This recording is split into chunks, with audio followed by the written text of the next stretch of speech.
Right, soak it in, fellas. Soak it in, soak it in, soak That's it right. in. Welcome into another get us episode booed. of the Young Dad Podcast. I'm your host, Jay. Super excited to be with these gentlemen here on my screen, my left. Maybe it's your right. I don't know. Inversing and all those things. But welcome in nonetheless. Thank you to all the listeners, wherever you are, whatever device you're listening from, whatever platform you're on. Appreciate it. Before we jump in here, do you want to just give an invitation, a encouraging word to go down to the description of whatever platform you're on is going to have the link to the email newsletter that comes out twice a week. It comes out weekends and during the week. Midweek is a midweek motivation to get you through the rest of the week because the weeks are hard. And then the second half of the next one is just to announce new episodes. So with that, I'll jump in and introduce the man on my left. Sorry, a little one came out and started asking me to help her with Fruit Ninja. So I think that's very appropriate for this podcast. 100%. And now she's mad. So joining me today, I have Bird, Tall Bean, and Uncle Joe. Or just Joe, as he said. And so you guys host the Room Upstairs podcast, That's right. which is a movie battle podcast where you take an original and its remake, run them through rigorous scrutiny to find the best film, plus other fandom-related battles and talk as well. And that's hosted by Bird, yourself, your son, Tall Bean, and then, of course, like I said, Uncle Joe. So Tall Bean's the one in the bluish purple. Bird, you're the one in the middle with the black and the gray. And then just Joe, you're just Joe. So, gentlemen, to please tell us about yourselves, each of you, and a little bit about how the podcast got started. Okay. Either of you guys want to go first? By all means. You? No. Oh, okay. Well, I'll go first then.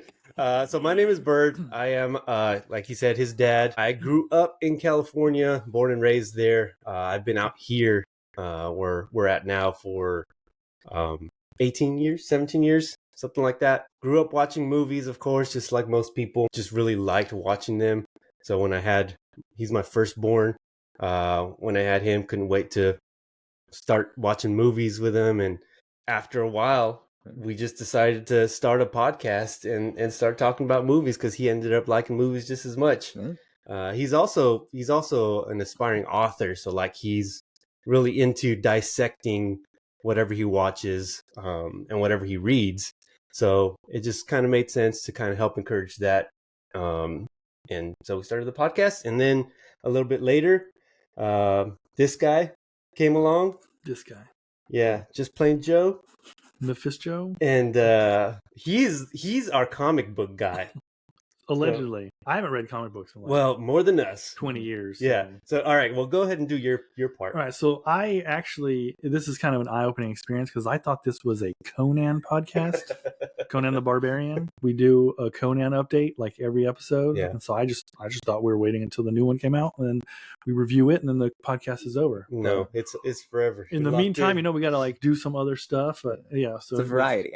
Yeah, I'm surprised that it's actually all these other movies are actually the point. But, no, they had been doing it for a while. I knew that they were doing it, but I don't know. I'm living my life. Also from California, in a different part of California, and for me growing up, if there was a movie out, man, we were watching it. Mm-hmm. Like it didn't matter if it was good or bad. Like B movies, just weird stuff. Whatever was on TV. Yeah, if it was on, not just on TV, but like, man, we'd go like watch every single thing on the Blockbuster rack. Yeah. Not so familiar. Some of us are not so familiar. A lot of the dads just were like, oh, they just had a moment of nostalgia there for a second. They're like, oh, Blockbuster. Man. Yeah, that was a tough loss. But and then Netflix came out, and that was too overload because you would still try to watch everything, but you're like, some of this stuff is just. Anyways, but they asked me one day, they're like, hey, you want to come join us on the podcast? I was like, oh, I got nothing going on for the next hour or so. Yeah. And then I thought it was just like a guest appearance, and they were like, hey, that was really great, and we feel like you made fun of Tall being just enough to make it worth bringing you back. So really humbles me. Yeah, that's what we need. Because you just if you leave him to his own, he just I mean, he gets out there, That ego. Yeah. We're working on it. Yeah, he's like, like I've read all the books. I've watched the movies. I've dissected them all. I'm the master. He starts calling himself Show Enough, and it's just So that's how we brought him along, and now it's the three of us doing Happy the podcast. And nostalgia is a good word to describe the podcast too, because we do take a lot of old movies, and not just. So we grew up in the '80s, us too, but we take movies from the '50s, '60s, anything that the original movie all the way up to whenever it was remade, and we'll put them together. So like there is a lot of nostalgia factor to it, which for us it's kind of fun because we got to get ourselves out of the nostalgia and be like, is this actually a good movie? Yeah. Especially if you haven't revisited in a while. Mm-hmm. You watch a movie, you're like, I remember this movie was so good, and then you watch it as an adult with other people, and you're like, right, like just sorry, like, oh man, what? I'm so sorry that I had different goggles on when I watched that movie. And it's fun because obviously he wasn't born during a lot of those movies, and so it's fun to get his take on it, and then so like The Crow is just coming out, the new movie. Oh, yeah. He's never seen the original. He never heard of the original. I just played him the trailer, and he was like, "This looks pretty cool." When everybody else in the world is like, "This does not look good." So anyway, that kind of stuff is fun. And a part of that also is, especially when you watch like 80s and 90s movies, like having grown up, mostly in those eras, the things that happen and the things that people do make sense to us. Right. And he'll be like, "Why are they doing that?" And you're like, "Oh yeah, you're from a different world, different time." Yeah. You only remember like COVID and the post-COVID world. Like before that, I was an infant. He's a wee little baby boy. Yeah, he didn't gain his own cognitive awareness until he was. Yeah, it was midway through COVID. I was like, wait a second. Why am I wearing a mask? Yeah. So anyway, that's a little bit about us. We have a host, so go ahead, man. Go ahead. That's dope. Like we said, if there's anything that we're good at, it's just ranting. So I think it's so interesting because I've obviously my kid's not old enough to do a podcast with her yet, even though she wants to real bad. Mm-hmm. She's pushing it. She wants to start one really bad. But for you, Bird, what's it been like doing a podcast with your son? Being able to go through this journey like together, and then of course bring Joe along for the ride. Yeah. It's been rough because he just talks so much. Yeah, it's clearly he's talking apparent a lot here. right now. No, he's actually really good during the podcast. Just right now, he doesn't fit into the young dad category. So I fit one of those. He fits into the young. Yeah. It's funny because we fit into the other. Right. We're not young, but we're dads. And it's been cool because we get to spend some time together, not just doing the podcast, but actually watching the movies and watching shows. We go out to the movies and it'll just be the two of us, or we'll watch stuff here at home, just the two of us. Sometimes we'll have him over. He actually lives right next door to us, so it works out fantastic. It was, so this morning they were like, "We're going to start at this time," and I stepped outside, a gust of wind hit me, and I decided to put more clothes on. I was dressed for summer, man, and it's chilly. So, but it's like I like just walk over. I like to wait till they got everything set up, like chairs and everything. Just walk in, sit down like the star that I am. Yeah, talk about egos around here.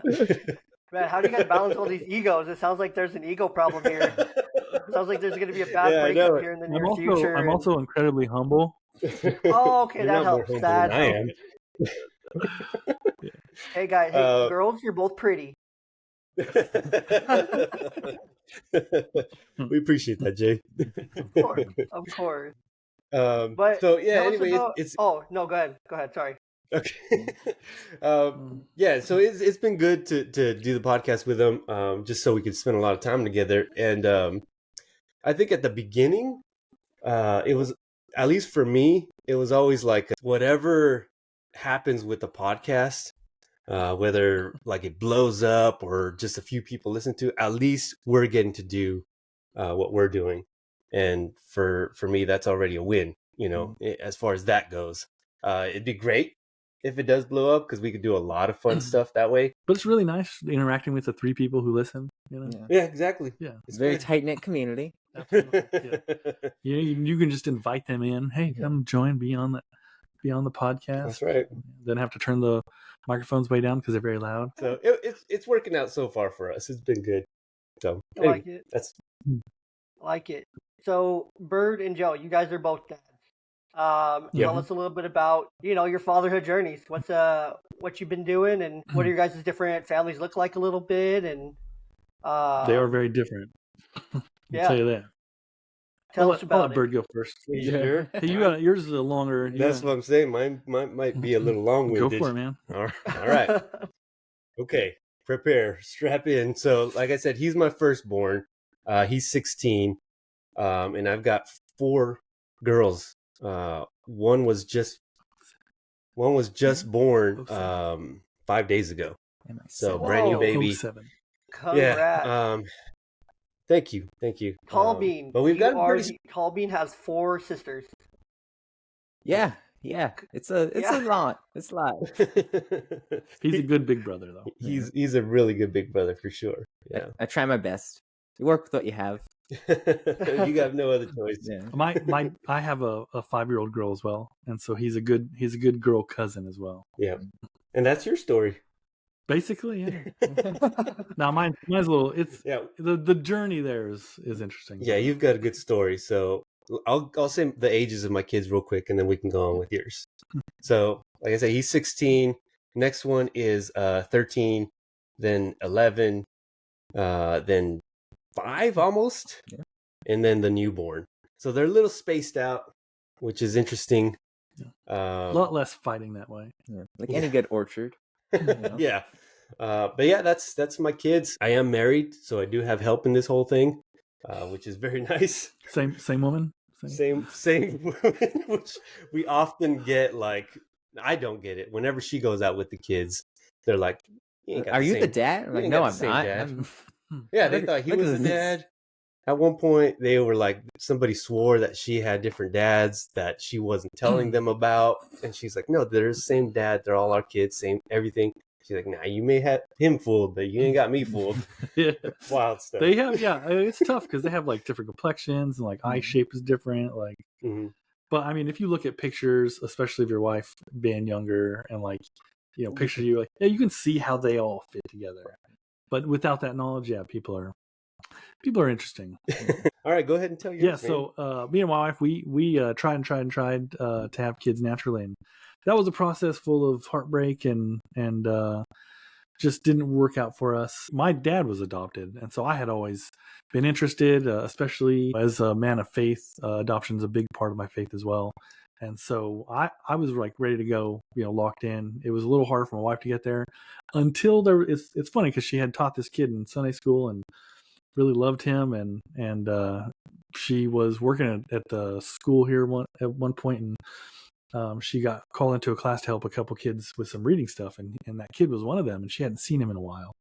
And after seeing him, she was like so thrilled to see him. And she was like, oh my goodness, like, if I can feel like this about a kid that I've just taught years ago, then surely like I'd have no problem like loving a kid that is adopted, and it's a very real, very understandable place to be, especially like if you're not sure and you've dreamed of being a mom your whole life. And so we went ahead and went into the process of adoption, and it took a very, very long time, 2.5 years for us to finalize after we finally got my daughter. And of course, that was part of that was just the difficulty of the process. Part of it was COVID happened and things got shut down. So we were not able to like go to court, or if we do go to court, like everybody's masked up, and like if everybody has to show up and sign papers, and it was just a long, drawn out, exhausting process. We finally finalized in 2020. My daughter is going to be 6 this year, and she's just a little dream. Love being a girl dad. Can't imagine my life without her. And she spends a lot of time over here. Yep. And theirs spent, because they've got one that is a year younger than her. She spends a lot of time at our house. And it's just good times for all. Yeah. Hey, that's awesome. Those are some cool stories right there. So for you, Bird, what's that like basically having 3 teenagers or tweens and then an elementary schooler and a newborn. So there's a little age gap there. So I can see how that could get confused a little bit for the natural person to come into that. So what's it like having those age gaps and that dynamic between the olders and then the two younger ones? I'm going to just jump in real quick. I'm sure part of it is dealing with the attitude, like the attitude that comes from an elementaryr. Yeah. Yeah. We get more attitude from the little one than we do from the teens and tweens, really. And I'm nothing but a sass machine. Yeah. I can see that. Yeah. But you're also old enough to like understand when to turn it off, right? Yeah. More or less.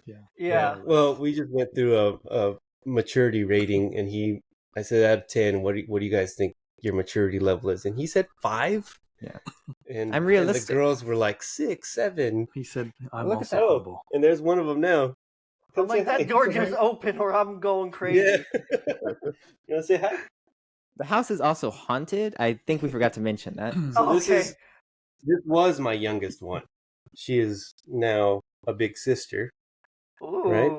Fancy. Yeah, and she obviously just woke up. What? That hair didn't. I thought that hair was on purpose. That's Jay right there. Can you say hi to Jay? I feel like it's too early for all this. Yeah, I can. I'm not going to. I'm not going to. All right. Get on out there. We're going to do some more. She's actually very, very talkative and has joined us. She probably will. Yeah, she has joined us. She'll probably come back a little later. Yeah, let her wake up a little bit. Let her get running around. Right. All right. But to answer the question, it's actually been my wife has done a really good job of cultivating an actual family unit where the age gaps aren't really a big thing, and so he treats his sisters like they're people, and all of them do the same thing with each other. Where it's really an issue is for me, because I get older as they get younger, apparently. So there's things that I can't do as well. But on the flip side, all the mistakes you made with him, you can correct. That is very true. We always say that he was our experiment. Yeah, I'm the guinea pig. Yeah, we've apologized to him many times for our learning curve with him. So that is a good we joke with him, but it's really true. I mean, he was our first kid, and there was a lot of things that we wish we could redo, and we kind of have with the new ones, especially with those age gaps. So you have those years to get more experience with the ones that you have. So as the years go by, you get more experience, and so for instance, you're better. Yeah. For instance, gone are the days of eating cat food. Sadly, right? Yeah, but also with you, I remember when you were very young, you were always suited up, little ties and hats and stuff. They are far more casual now. Right? Yeah. I think that's so cool. About having your first one though, is you get to experience all the first things with them. Everything that you experience with Tall Bean is always going to be first. It's always going to be the first time you ever experience that, as a dad. Yeah. And for sure. Yes, unfortunately, in this case, sometimes the only time because he's the only boy. Yeah. True. And you get to experience that, and I think that's so cool because you'll always have that with him. It'll always be the first time for that. The rest of the girls, they won't necessarily get that because you have already done it as a parent, kind of thing. It's your first time with him for whatever he does for the rest of his life. Pretty much will always be the first since he's leading that charge, which I think is really cool. Something to think about there, just as you with the older child. I heard it the other day, and I think that's really cool. But yeah, that's true. It's something to hopefully that he can be I get that, and for us is we get to experience that with him, and we did get to experience that, something to hold on to for us, for sure. Definitely. And I think you guys will always have the podcast too. You guys will always have the podcast to bring you guys back together and to kind of hold as whatever it does, however long it goes for. It will always be something to hold on to that you guys will always have. That Tall Bean will always have with you two. That he can look back and be like, man, I was super lucky when I was a teenager going through high school and those years. He'll appreciate it when he's older, Like, man, I got to spend that extra time with dad, like every week, however many times a week. Like, I always got that extra time this was getting, and like that was so special, kind of thing. And it's special for you too, because you get to just see how his brain works and how his growth and knowledge goes firsthand, Mm-hmm. and Yep. experience kind of what he's experiencing through that. And I'm sure it's opened up so many things for you two, or even Mhm. you three, to where he feels so comfortable going back to you guys and being like, "Look, I'm having this issue," or there's that comfortability for him to talk to you guys and to be open with you guys. Yeah. Well, hopefully. We'll see. We're working on all of that stuff. Yeah. So. I have to be like, get out of my head. Right. I work in mental health. Sorry, I'm in your head. Oh yeah. I'm a mental health guy, so I'm in your head, Tall Bean. I'm He's that been voice taking in your notes the head. whole time. I know. I'm that voice in your head. But for you, Joe, kind of going through that journey, that up and down, and getting to the point of adoption, what was it like for you, just individually? Like going through that up and down, I like to touch on the mental health side of it, because I know that can be a process. I know that can be a grueling process, just mentally, the ups and Oh, downs, the ebbs absolutely. and flows, the failures and things like that. So take us through that a little bit, if you would. Yeah, I'd say, especially in the midst of that like 2.5 year long process, man, it was draining, mentally draining, emotionally draining, spiritually draining. I mean, I shouldn't even have to mention financially draining. Like, it was just, there were lots of points where if we didn't have community, family, like people who really cared and were there, helping us, charge forward. I mean, I don't honestly know how we would have made it. There are just points where you, even in the midst of good things and celebrations and highs and like, first steps and firsts, all these firsts that we're experiencing with my daughter, the lows are so much deeper than the lows that I'd faced in most other things in my life, and definitely I can tell you for my wife, they were a lot deeper than most of the things that she'd experienced in her life as well. And so it's one of those weird situations where, because we're going through it together, it really strengthens our relationship, really forces us to cling to each other. And, cause we're even with the people who are encouraging us and pushing us and trying to propel us forward, they're not actually in the midst of it. We're the ones that are in the middle of it. And we're the ones that are experiencing it. We're the ones who have every single detail, every failure, every success. It's one of those things that really, really bonds us more closely as a couple. We can kind of make jokes about it now, like, hey, we've been through all this stuff and we've experienced all these things. We can use that as like as a measuring stick, like, oh, things are tough right now. Still not as tough as this point in the adoption or this point in the adoption. Right. And yeah, it's so taxing, such a taxing thing. Yeah, those were dark podcast days.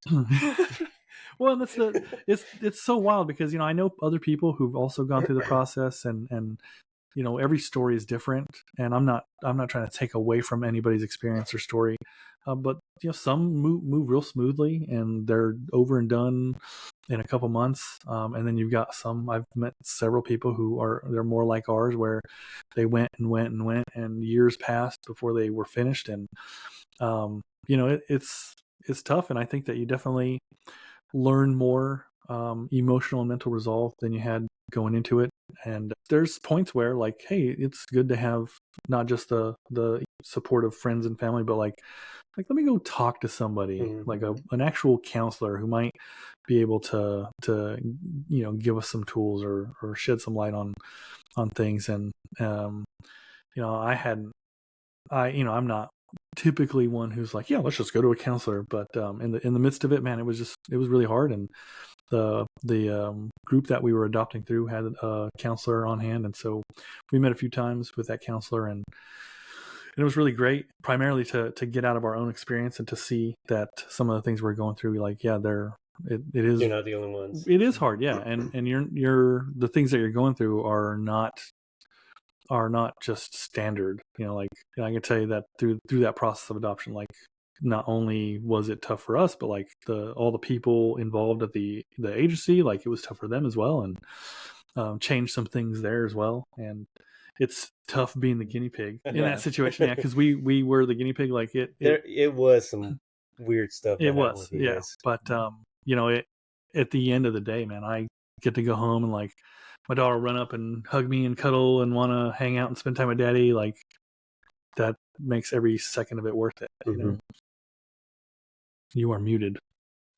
Man, that's beautiful. I like how you called out Tall Bean there. You do keep him just humble enough. But no, I think that's so important. The things that you mentioned, having that sense of community, having those people nearby, talking to a professional, those are all the things that help. It helps you get through it. It helps you get through those dark days. And I love that the perspective went from this very much could have been something that tears families apart, that takes couples apart from each other. But you and your wife, you guys grew through it. You guys came out on the other end of it stronger and better for it. And now you're just, you put it all in perspective, it sounds like, and it's like, well, now I just get to come home and she's there and I get big hugs and she runs up and calls me daddy, and, it makes it all worth it. Those moments, those little moments can make it so worth it. I'm sure Tall Bean still runs up to Bird and goes, Daddy! Every evening. Yeah, I love that. I love that. Actually, I've seen it. He actually will get down on his knees and do it. Yeah. Like shuffle over. I have him pretend like he's still a little kid. No, do it like when you were little. Yeah. Oh. He's small sheep again. He has to put a hat on and a little tie. He gets one of those clip-ons, right? Yeah. Little kid clip-ons. Yep. So what have been some of the challenges for you guys both as dads? Actually, let me swing this to Tall Bean. Tall Bean, for you, having multiple siblings here, being a brother to now 4 sisters, and then a cousin who's very close. I'm sure it's like would you consider it, Joe, as kind of like a sister cousin kind of thing, or like a cousin sister? Something like that. Yeah. She trusts Tall Bean. I mean, she will run to him, like she knows that he's a safe place and a safe person, and so she's definitely, she's super close. I mean, the whole family there.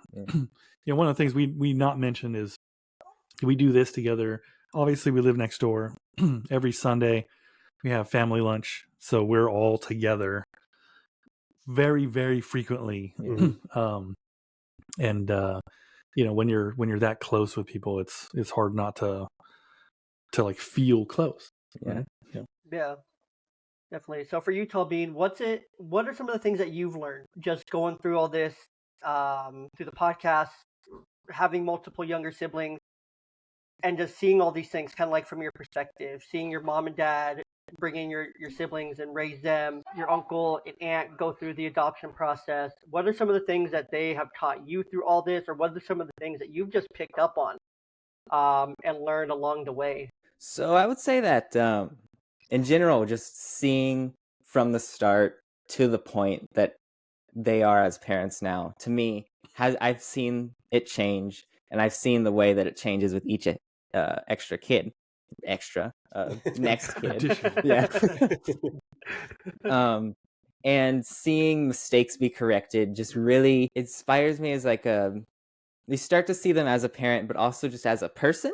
And you realize, okay, they've made mistakes also, and they're not this perfect, ideal version that you might have seen them originally.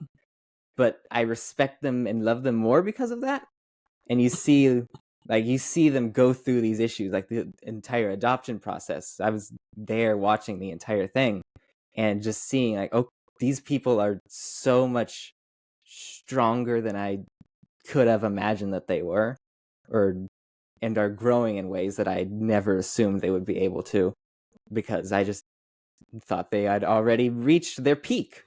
And there is where my wife's going to cry when she listens to this. Glad to be of service in some way. So yeah, just seeing them as people really changes the perspective. And then you can look at yourself and go, okay, I've made mistakes too, and they help me correct them.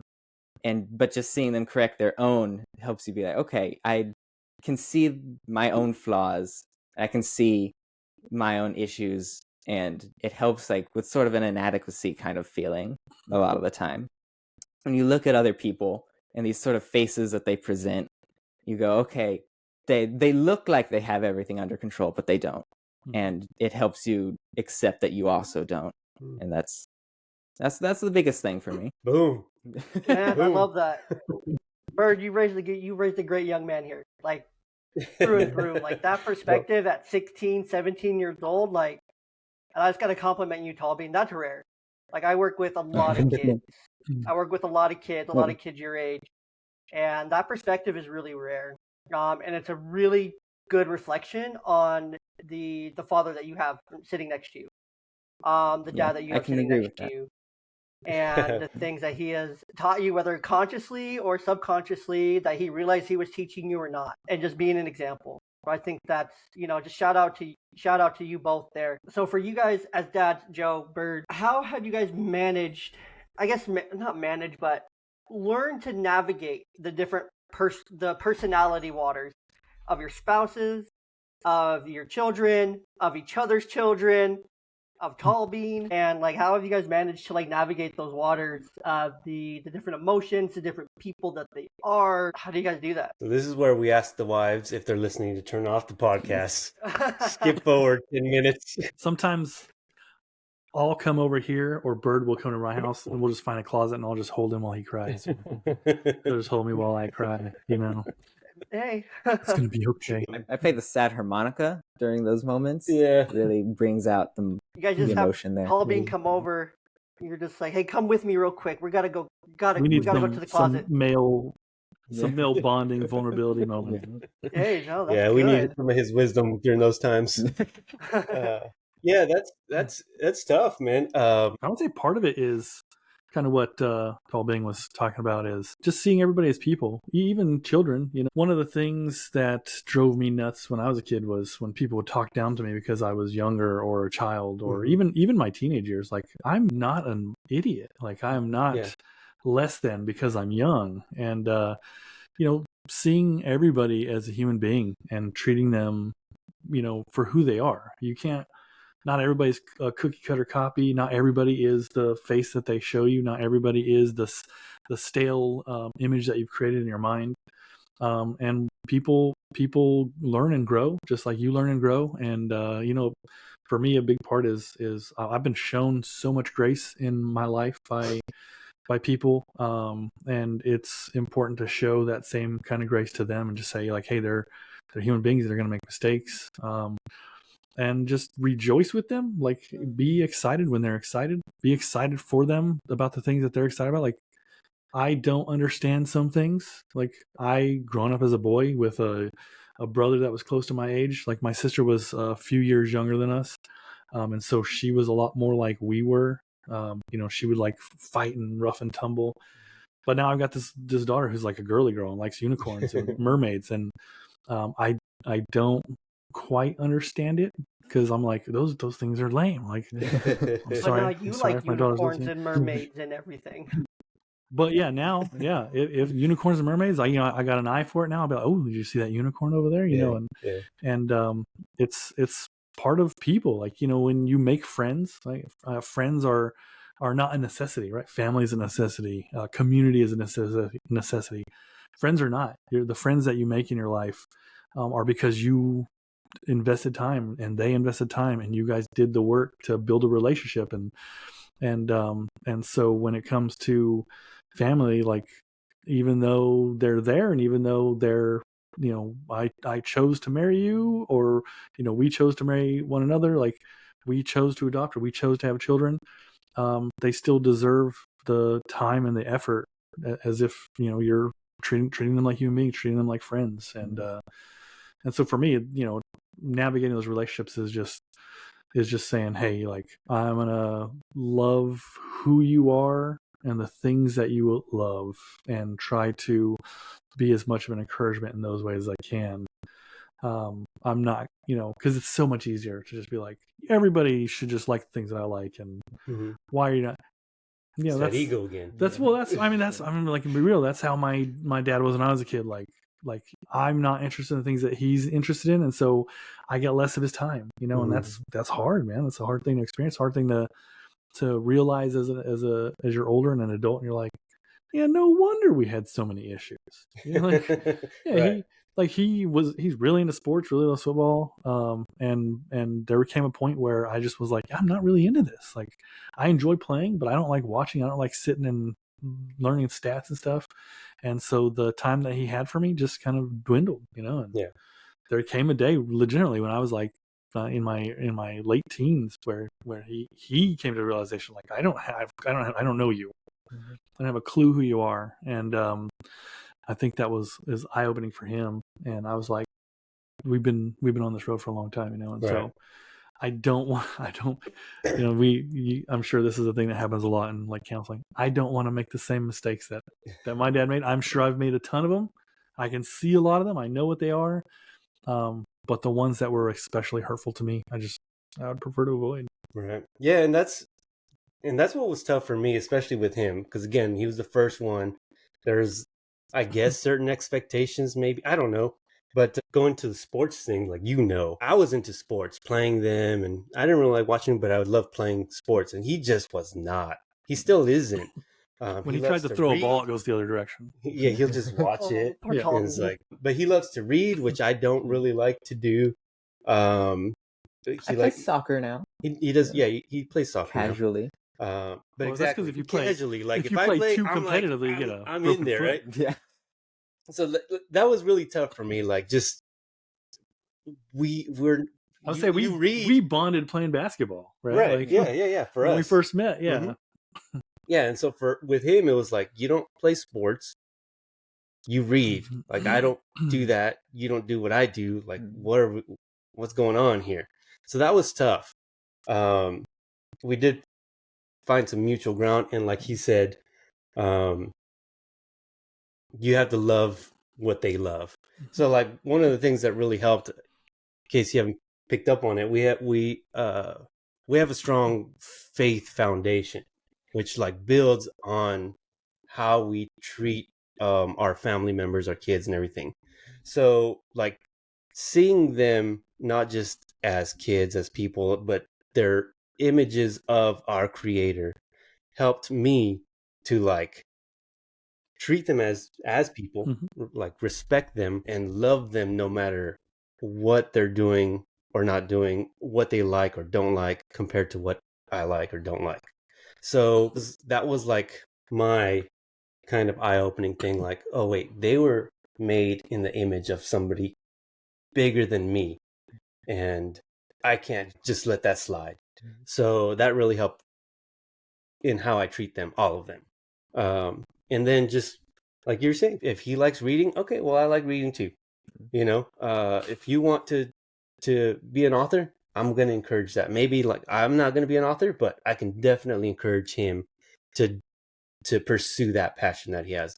Same thing with all the other kids, whatever it is that they like to do, because they are all wildly different. Oh yeah. Just this morning, as I was getting ready to leave, my wife was like telling me how my daughter will hear her, as my wife is listening to the podcast. Sometimes my daughter will hear, and she'll get real excited to hear my voice and be like, "Is he talking about me?" And in this instance, my wife was like, "Yeah," because she, you know, but our two that are in close in age both love Sonic the Hedgehog. Yeah. And so we like deep dived during one of the podcasts talking about the ages of the characters from Sonic the Hedgehog. We're like Googling, and you know, this character is this old and this character is this old, and you know, I don't care about Sonic the Hedgehog. Like, I played the video game when I was a kid, but there's deep lore. Yeah, there's a very deep lore, and they've have, you know, all these shows, and now they've got the movies coming out, and there's more movies planned, and so so our lives are at least on some level like sometimes very Sonic the Hedgehog heavy centric, and it's because you're that's what your kids are into, then you know, and it's healthy and acceptable, then like, yeah, let's do it, let's go for it. And the main thing that I can remember before he was even born was like, I always told myself, whenever I have a kid, I'm gonna love that kid. I didn't know exactly what that looked like at that time. And then you had him, and you're like, I don't. I just I was like, this is a lot tougher than I thought. Might have to make some compromises what's here. the return policy on this thing? But that is when I learned like the mistakes. I learned to be a dad after that. I just knew like I have to love my kid, and so I tried to do that. But I did have to learn how to love my kid, and hopefully I'm a lot closer there than I was at the very beginning. So no, it's I'm not gonna say it's different adoption, because I don't think it is, but like there's a point where like boom, we got a baby, right? And I'm like doing everything I can to keep this thing alive. And then one day I was like, oh, I love this baby, right? Like, and I can't wait to see who she grows up to be. And that's just, I think that's part of the fatherhood experience, right? Because it's different for us than it is for mothers, right? Because the mother's like, I expelled you from my body, you are me, like there's that immediate connection. But I was like, having adopted, like that's not our story for sure. But even beyond that, being fathers, like someone just hands you a baby and you're like, oh, this is my baby. All right. And then you spend enough time, and then you hit that point where like, this is my baby. Right. This is what, I'll do whatever I can for this thing. And it's crazy. Yeah. No, all right, go ahead. Yeah, go ahead. No, you're good. You're good. Yo, that's great. No, I love what you guys are saying there, because it's so important. You jump on, I like to call it what you guys are talking about, jumping on that train. No, you jump on the train of what your kid's into, and you're just along for the ride at that point, and definitely picked up on the faith background. We're also a very faith-led household, at least at my place.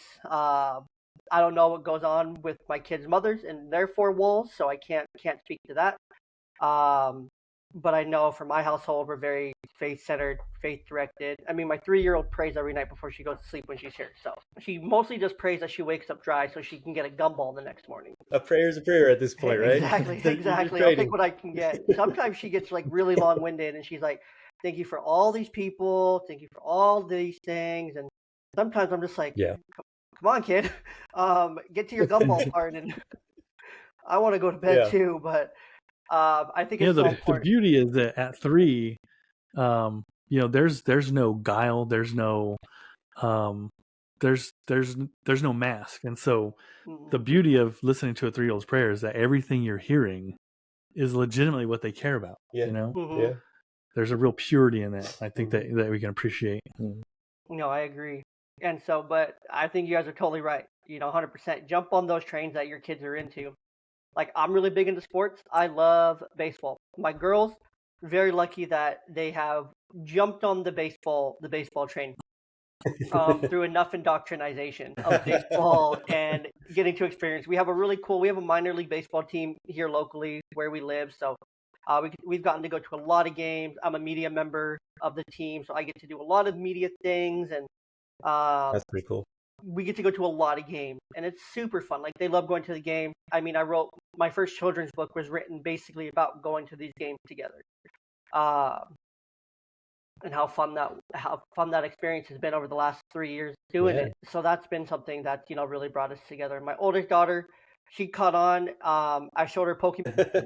She loves Pokemon to the point like I have a Pikachu on my left forearm, and my little one, I'm still letting her decide what her favorite is. I think she's finally landed on Gengar after all this time. So I'm going to get a Gengar leaning up against the Pikachu, which will be really cool because it'll be like for each other. But at the same time, like, my kids are so different. Like, my older one, she loves Barbies and play and everything girly, and she likes to play hard, but she also doesn't like to get dirty. She doesn't also like to get too rough, but she also likes to play really hard and try to keep up with all the boys, because like she's played baseball this will be her 3rd year coming up, but she's played baseball with boys for the last 2-3 years now, and teams on mostly boys kind of thing, because I never wanted her to subscribe to, well, that's a boy sport, that's a girl sport.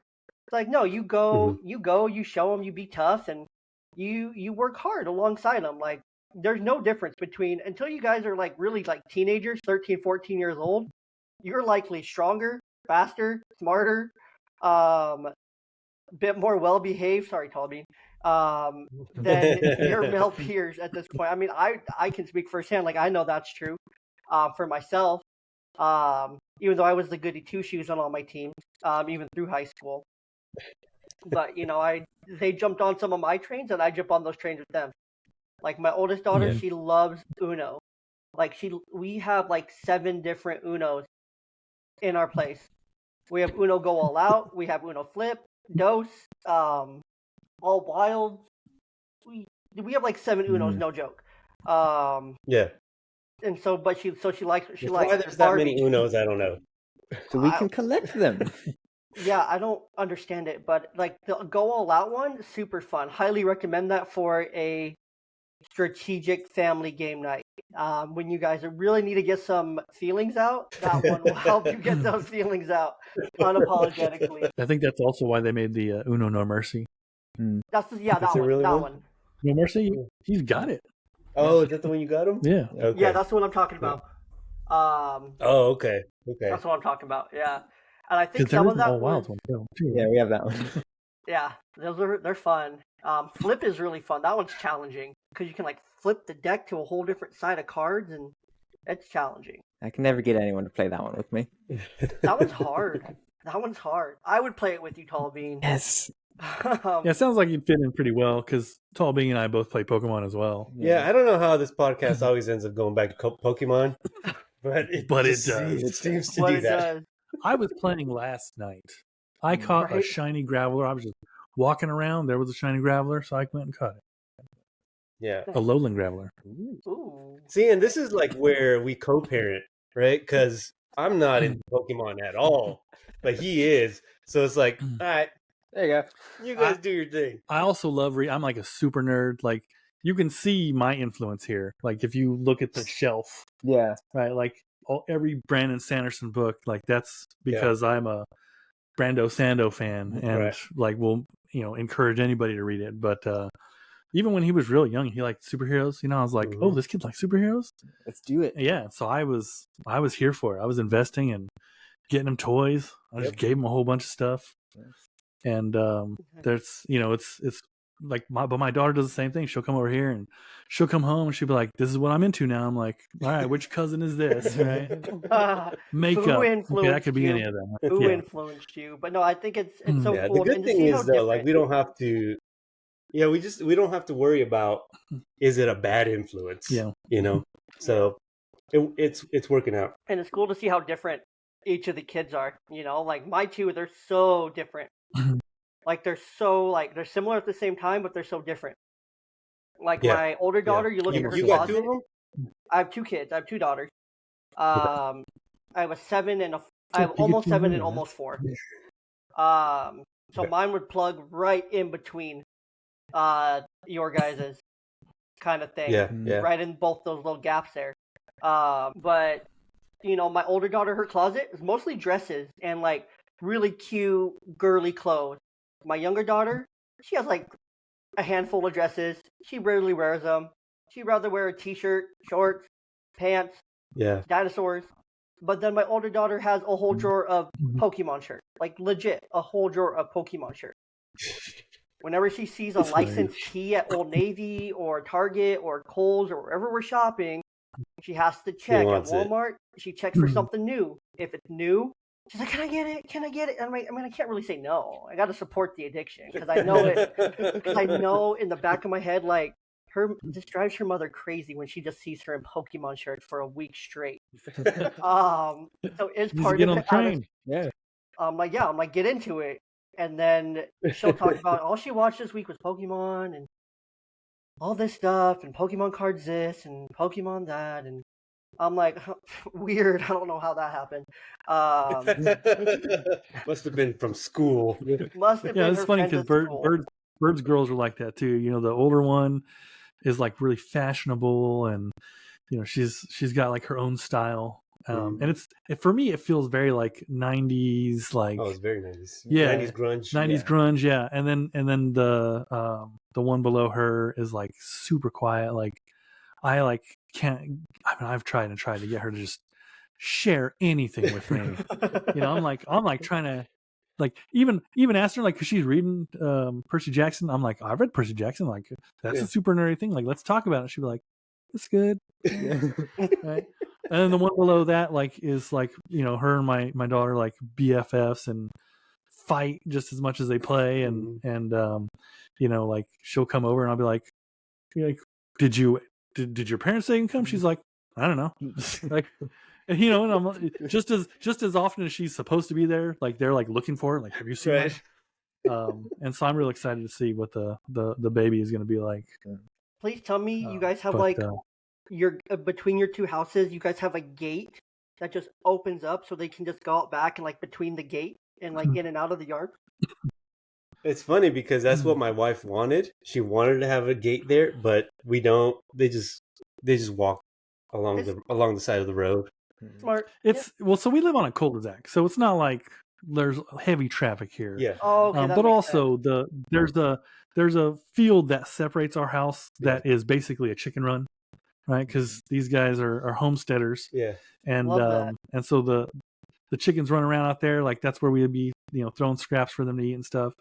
But there's a section right between the road and that field where they can run and it's still grassed and they don't even have to wear shoes and they'll run back and forth all day long. Yeah, it's pretty funny. But all of them can just go like, hey, can you go grab something from their house?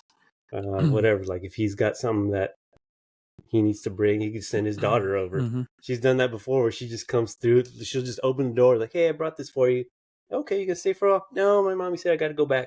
All right, then we'll see you later. Yeah. And she just goes right back out. Like today, I walked over and like did a I'm coming in knock and then just walked in. Yeah. Mm-hmm. It wasn't necessarily a, hey, can you guys open the door knock? Yeah, it's different, specific knocks. It's a different knock. Yeah. It's funny because this is something that my wife always wanted to like live next door to her sister, which is her best friend. Her mom lives there too. And I'm like, come on, let's have our own place and be our own people. That I grew up in the city. Yeah. Like we just didn't do family like that over there with me. So to have this now is really funny to me because it's just something that I never thought I would have. But it's been great. Like I don't regret it or anything. I think it's been a really good thing for our family, and I wouldn't trade it. I wouldn't trade it. And like you said, California's not the same anymore. No, I would definitely get out of California. Midwest, Midwest vibes are where it's at. Are people actually that friendly out there where everyone's like saying hi, waving to each other, be nice? All right, let me. I'm gonna share you a story, okay? Yeah, go ahead. Because I still see this all the time in the pocket. Yeah. So when I first moved here, I was trying to merge onto the highway. It was bumper to bumper, and someone waved me in. Yeah, go ahead and get in, right? And being from California, right? I'd never seen that, never heard of it. So I pull in front of them. I'm like, what a moron. What an absolute idiot. Like, I can't believe people in this state are so stupid. And then it happened again and again and again. And I was like, okay, the attitude or the problem here is not them. The problem is clearly is me, right? Because in California, it's life or death, right? Like I remember like trying to get in one time, a guy just like waved his gun. He's like, no, it's my turn, right? So that was my welcome to Oklahoma, like welcome to a different lifestyle. I actually had people tell me several times, especially in my first year, hey, you got to slow down because I know that what you're saying is English, but I do not understand. Because I was just in California, like life is faster. You speak faster. You're always on the go, always going somewhere. And so I had to learn to slow down and have that like fence line chat, beat around the bush before you get to the point. And the first time I went on a ride with a guy from Oklahoma and we jumped out of his truck to go into a store and he was like, hey, can you hand me my billfold? Yeah, I was like, I'm sorry, what? He said, my billfold. It's right there on the seat. And I looked back and I was like, oh, you mean your wallet? Why didn't you just say that? He's like, I said my billfold. Yeah, it's different. I love that. Yeah, it is. And I got to give credit what credit's due, of course, because I tried to get my wife to go to California and live there, and she tried, but it was not happening. From what I was told, the entire drive away from home, she was crying. Pretty much at like an hour or two into our drive. It's like, I don't think I could do this. And I was like, no, you could do this. Let's go. We're already on our way. It's just like 20 more hours. Yeah, and this was part of the newlywed thing for me too, right? Like I was also learning to be a husband. Yeah, we got there. I was like, we'll just stay there for a little bit and then we'll come back, I guess. I didn't want to, but we did. And so anyway, credit for her because she knew this life already. She grew up out here and she knew it was going to be better for the family as a whole in the long run. And then like everything that we have now, he mentioned we have the homestead going. So we've got a lot of food that we're growing ourselves and animals that we have that we take care of. And although it's a lot of work for them, it's also teaching them some responsibility, 100%. Which is another good thing. And it's keeping us close. So I'm not a homesteader. Credit where credit is due. I just throw scraps to the chickens. And you just get the but you're right next door to us. That's true. And you just get the fresh eggs, Joe. Yeah. Right? I get the phone call like, hey, there's a snake in our hen house. Do you mind coming and dealing with that for us? Yeah, that's happened. That is true. I love that. I'm like, fine, let me get my sword. Yeah, those homestead eggs. I had a family I was working with. The family had chickens, and I had just started learning about like chickens, like at like an in-depth level. Because I'm going to convince my father-in-law this summer. They live like 10 minutes away from us. And I'm going to convince him to let me build a chicken coop at their house to keep chickens. Like I am convinced, I'm going to convince them that they're better. And so this family, they brought me some eggs. They brought me like 24 eggs. I'm like, why'd you bring me so many eggs? I only wanted like 3 or 4 to try. They're like, oh, we have so many. Like this is just part of what we got today. I'm like, today? I'm like, holy eggs. But like the yolks were like, I was paying attention. I'm pretty sure I had just listened to like a Joe Rogan episode where they were talking about like chickens in like depth or something. So I was like on like a chicken high, like learning about chickens and stuff. And I was like, this is so cool. So I'm like looking at all the yolks and I crack them open. All the shells are different colors. And I'm like, oh, I wonder what this one's going to taste like. And I'm like eating them and I'm not putting any seasoning on them. I'm putting like salt and pepper minimum on them. Because I'm like, I really want to taste these and like compare them. I'm like cooking one in one pan. I'm cooking one in another pan. I'm like preserving these eggs. I'm like experimenting. Like I'm so into it. I was just getting onto a carnivore diet at the time too. So I was like, this is perfect. This is life. Like I need by the end of those 24 eggs, which was like a week, I'm like, I am getting chicken tomorrow. But like, it's so cool. And this kid who had the chickens, like he talked about his chicken like they were his best friend. Like that also happens. Loved these chickens. He's like, oh yeah, these eggs came from this one, and oh, I think those ones that are that color were from this chicken, and these ones are from that one. I was like, wow. Like this kid knew chicken. He knew chicken. He's like, I can hold this chicken like it's a baby, and I can hold this one, and that one is really mean, and so these eggs are from the mean chicken, and so these ones might taste a little spicier, and I was like, I don't know that that's true. I don't know. It's from a younger, slightly younger than Tall Bean. I want to say he's probably about 8, 9 years old, fourth grade-ish. So, well, to help your argument with you said your dad, your stepdad, your father-in-law. Is that my who you're trying to convince? Yeah, my father-in-law. Yeah. Father-in-law.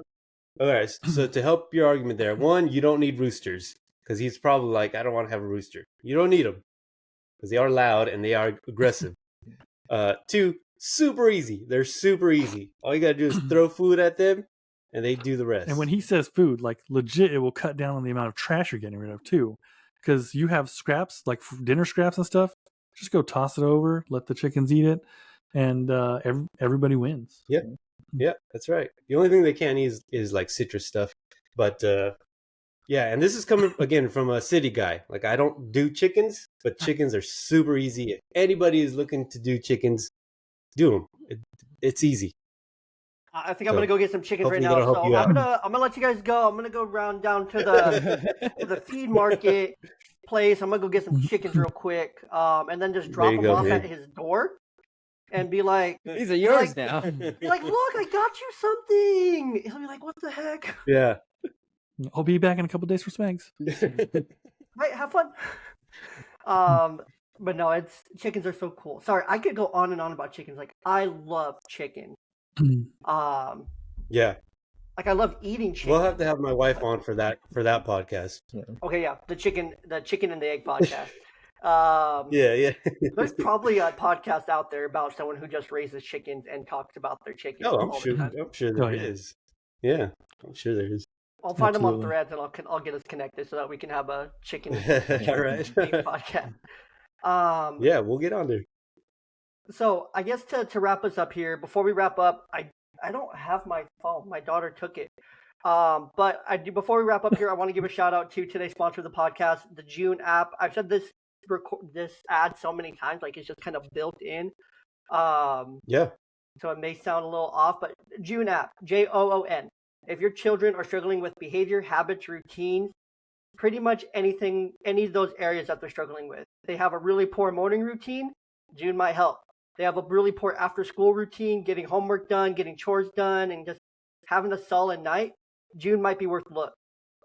Behaviors that you want to help them remedy and correct with positive reinforcement. Positive reinforcement's a great thing. I work in mental health. I've seen it firsthand. Good, easy, positive reinforcement. The June app, super cool. It takes a video game and having to take care of pets like Joe, Bird, you guys will know this, Tamagotchis. It's like a Tamagotchi for kids today. To where they take care of it on this app. They take care of their pets. They can explore worlds, play games. Super fun. And it combines it with tasks and chores. They have to earn coins from their tasks to take care of their pets and to go and explore and to buy things in the app. And the only way they get those coins is by completing the tasks that you assign them to do on a regular basis. They can decorate their pets. They can buy them clothes, all the different things. So if you go down to any of the links in my bio, the link down below, you can try the June app for absolute free. And then if you love it, you can get 25% off with my code YNGDAD for 25% off your subscription rate. Again, and then that's going to be the June app, JOONAPP.io/Young Dads with the name of the podcast to learn more. You can try it for free. Again, those links and every other link to everything else that I do is down below in the description as well. So, gentlemen, go ahead and leave us with some parting wisdom and then a plug to yourselves as well. You guys both looked at Talbin. All right, Talbin, you've been the wisdom stick today. So he's the wisest of us all. Drop us some wisdom before you guys leave. Give him the deets, and then he'll do his thing. Oh, you want him to do the sign off? Yeah, his sign off. What, do you have anything else you want to say as far as dad stuff? Yeah. First the dads, then the young, you know. I don't know. Have kids. If you know, you know. Love your kids, whatever that entails. Love your kids. It might include Pokemon. It might include Pokemon for sure. Darn. Yeah, it might include something that you don't like, but love your kids. They're yours. Take care of them. Appreciate them. We appreciate it. And follow us on our socials. We're on Facebook and Instagram and YouTube, the Room Upstairs Podcast. MySpace. We've got a MySpace set up. Have you in your top 8? Yeah, we'll put you in our for a while because we've got to rotate. Of course, So we'll put you in there for a little while. We can't move. We can't remove Tom for some reason. That's weird. Odd. So follow us on our socials, the Room Upstairs Podcast. We one of the things we always say on our podcast is definitely conversate with us because we are doing it for us, but we can just talk at home within ourselves if we really wanted to. But we like talking about movies, we like talking about comics, we like talking about Pokemon, all this stuff. So we like doing these battles for fun, right? Like it's all subjective. We're not taking it super serious where if someone's like, oh, I like this one better than this one, we're not gonna yell at you or get mad at you and call you names. We'll just tell you you're wrong. Yeah, we're just gonna be like, bring the evidence. Yeah. Bring the evidence. Show the receipts.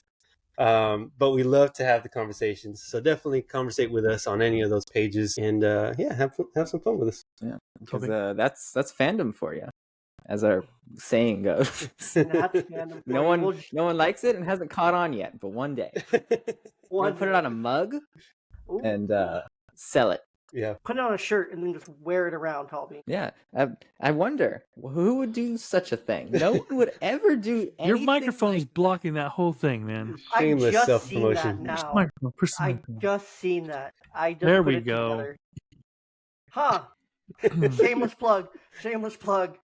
Well, guys, I've appreciated this conversation so much. It's been a lot of fun getting to know you guys, getting to know Colbean's probably one of the most insightful and wisdom-filled 16-year-olds that I know now, so you just made the list. Nice. So, that's the first list I've ever made. Oh. That you know of. That you know it was of. the FBI one. Dang it, Yeah, he wants to be a writer, so he has to Google stuff a lot. Yeah. That's true. You do. It puts you on a lot of watch lists. It does. Your dad's going to get a message from your internet provider and be like, we saw this search history. You're going to have to get him a VPN. Put him a VPN. No, really. Thanks for having us. Yeah. It's been a blast. It's been fun, guys. Yeah, we're going to have to plan a vacation out to